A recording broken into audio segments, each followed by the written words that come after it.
You are scrolling through your phone at 11 p.m. You stop on a name, a friend you haven't talked to in 3 years. Nothing bad happened. You just stopped. The room has that late-night blue glow. The one that makes your thumb look gray. The dishwasher clicks in the kitchen. Somewhere in the house, a vent rattles like loose change in a dryer. You stare at the name like it belongs to a dead language. You can picture the face, the laugh, the jacket, the way that person once sat in your passenger seat with one foot on the dash, eating gas station nachos at midnight, talking about nothing and somehow everything. And now the name feels heavy. Not because of a fight, not because someone betrayed someone, not because a line was crossed and the door slammed shut. This is worse, almost. A wall of silence that isn't anger, it's paralysis. You'll see coworkers, cousins, group chats, people who would reply with a heart emoji in the morning. But who do you call when your voice doesn't work right? Who can hear one breath and know? Julianne Holt-Lundstad, Timothy B. Smith, and J. Bradley Layton's for 2010, PLOS Medicine, found that strong social relationships are associated with a 50% increased likelihood of survival across the studies reviewed. That statistic gets quoted a lot, almost too much, until you realize it isn't about networking or being popular. It's about the body, your blood pressure, your sleep, your immune system, that clenched jaw you don't notice until a dentist says, you grind. Loneliness isn't just sad. You think about texting, then your stomach tightens. What would you even say? Hey, remember when we used to know each other? Too weird, too needy, too late. It gets into your shoulders, your gut, the way you sit in a parked car for 5 extra minutes before going inside. A life can be full and still have no emergency contact for the soul. That's the sentence nobody wants printed on a mug. Gen X friendship architecture splits in ways you can feel at every reunion, funeral, and backyard barbecue. For many Gen X women, friendship got built through conversation earlier. Phone cords stretched into bedrooms, notes folded into triangles, long talks in cars after everyone else went inside. Not always healthy, not always easy, but the muscles got used. For many Gen X men, friendship got built through activity. Basketball, bands, work crews, fishing, fixing engines, standing around a grill with smoke in the eyes and saying very little while somehow saying enough. Neither version is fake. Both carry love, but one version survives distance better because words are already part of the wiring. If your friendships were built around doing then losing, the shared activity feels like losing the whole relationship. So you scroll past. No weekly game, no office, no band practice, no kids on the same team, and suddenly the person you would have taken a punch for becomes someone whose birthday you notice on Facebook with a weird little pinch under your ribs. You type, "Happy birthday, man." Then you delete "man" because it feels too personal somehow. Then you just click the little button. A whole friendship reduced to a notification. So why do you keep scrolling past that name instead of calling again? Because the call contains every year you missed. That's the truth. It's not just a call. It's an audit. It's the weddings you didn't attend, the divorce you heard about late, the funeral you meant to acknowledge better, the birthday you forgot, the time you saw the message and didn't answer because you were busy, which really meant empty and ashamed and weirdly tired. The phone weighs too much because it isn't a device anymore. It's a courtroom. You imagine the voice on the other end sounding guarded. You imagine polite small talk. You imagine finding out you don't matter. You imagine being punished for leaving, even though nobody officially left. And underneath all that is the one thing you never learned to say cleanly: I missed you, and I didn't know how to come back. That sentence has too many exposed wires, so you make it practical, and the quiet wins one more night. We should grab a beer sometime. Hope you're good. Been too long. Safe little phrases wearing sunglasses indoors. But what you really mean is, I still remember who I was when you knew me, and I'm scared that person is gone. That friend is sitting in a quiet house, scrolling past your name, thinking the exact same thing. That's the third flip. Not, you were forgotten. Not, you were replaced. You think this is a story about losing touch. Not, you care more. Maybe the silence is symmetrical. Maybe the paralysis is mutual. Maybe two people are standing on opposite sides of the same locked door, each one convinced the other one walked away. I don't know how to explain this part, except to say your pride can sound exactly like grief if you leave it alone long enough. You think you're protecting yourself from rejection, but maybe you're protecting the loneliness, because loneliness becomes familiar. It has routines. It knows where the remote is. It doesn't ask anything of you except more of the same. Reconnection asks for risk. A stupid little text. It's not. A voice crack. An awkward pause. Wow, yeah, it has been forever. And then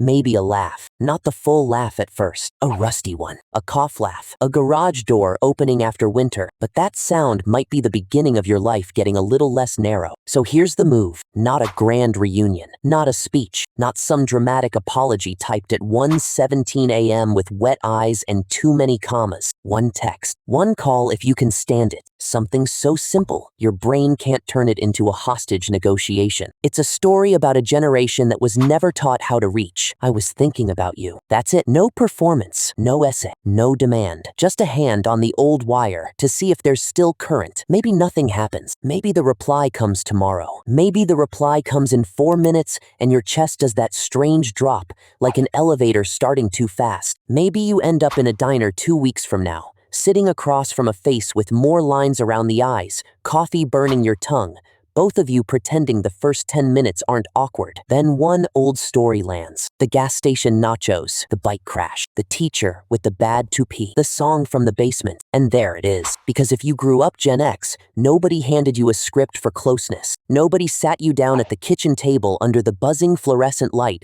and said, here's how you maintain a friendship across decades, marriages, layoffs, bad backs, aging parents, and the weird shame of needing someone. Not youth, not the past, something better. Proof that a part of you did not disappear just because life got busy and nobody knew what to say. Send the text before loneliness turns your pride into a personality. You don't need 50 friends. You need one person who remembers your name before the world got so loud. You got a house key on a shoestring, a bike with a banana seat, a parent yelling, "Be home when the streetlights come on," through a screen door that smelled like dust and cigarette smoke. You learned independence early. Too early, probably. You learned to figure it out. You learned to disappear for 6 hours and return with grass stains, mosquito bites, and no explanation anyone cared about. Your emotional training was simple. Don't make a big deal out of it. So now, at 50-something, when loneliness sits beside you on the couch like an old dog with cloudy eyes, you still don't make a big deal out of it. You just keep the TV on. Your friendships were formed shoulder to shoulder, not heart to heart. That matters more than you think. At 12, you didn't call a friend and say, "I'm feeling disconnected from you."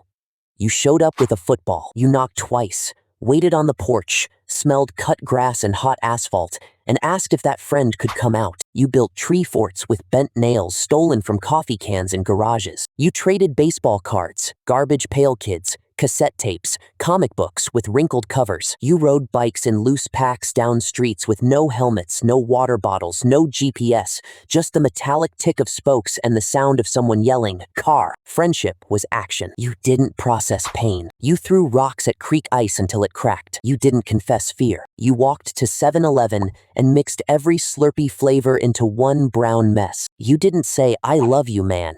You saved the last slice of pizza and pretended you didn't want it. That was the language. Doing, showing up, being around. And because everyone lived within 3 blocks, it worked. You never had to reach because proximity did all the reaching for you. But the model that worked at 12 broke at 50. That's the part nobody warned you about. At 12, friendship required a bike and a free afternoon. At 50, friendship requires a calendar invite, a phone call, a spouse checking plans, a boss not dumping extra work at 4:45, a parent not needing a ride to an appointment, a colonoscopy reschedule, a kid's car insurance, a dog with diarrhea, and enough emotional energy left to be a person. So you wait for friendship to happen the old way, spontaneously, naturally, like someone will appear at your door with a glove and say, "Wanna play?" But nobody comes. Not because nobody cares, because everyone is trapped inside logistics. And this is the cruel little trick.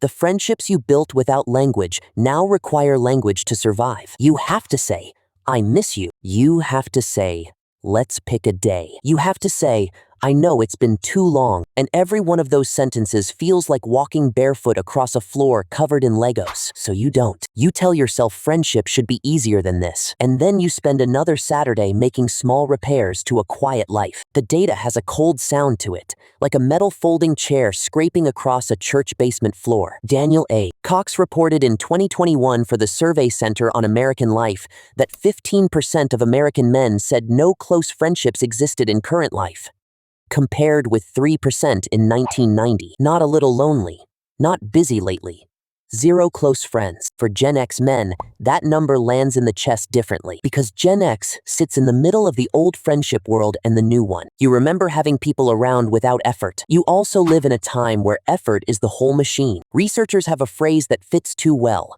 High passion, low vulnerability. You can care deeply and reveal almost nothing. You can drive 6 hours to help move a couch and still never say, "I've been having a rough year." You can remember the exact guitar riff from a song you played together in 1988, but not know whether that friend is sleeping okay. You can feel loyalty in your bones and still be emotionally unreachable by phone. Jeffrey A. Hall, 2019.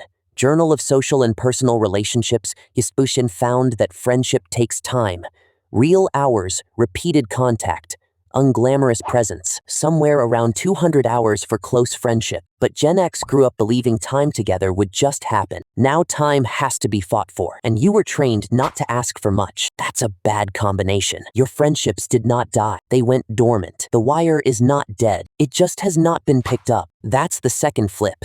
And maybe the one your nervous system doesn't believe yet, because silence feels like evidence. 3 years of no contact feels like a verdict. You look at the name and assume the story has already been written. Too late, too awkward, too much life in between. But friendship doesn't always end with a bang. Sometimes it goes underground, like an old root system under frozen soil. Nothing visible, no leaves, no proof. Still alive down there, waiting for one warm thing. And you know this because every once in a while, a song comes on in the grocery store and you're suddenly 17 again, standing in a basement that smells like beer, carpet glue, and someone's older sibling's leather jacket. One riff and the years fold. One joke and your body remembers the room. Maybe that's why reaching out scares you, not because there's nothing left, because there might be too much. At the University of Kansas, Jeffrey A. Hall and researchers studying friendship reconnection in 2024 found something that sounds almost unbelievable when you were staring at that name at 11 p.m.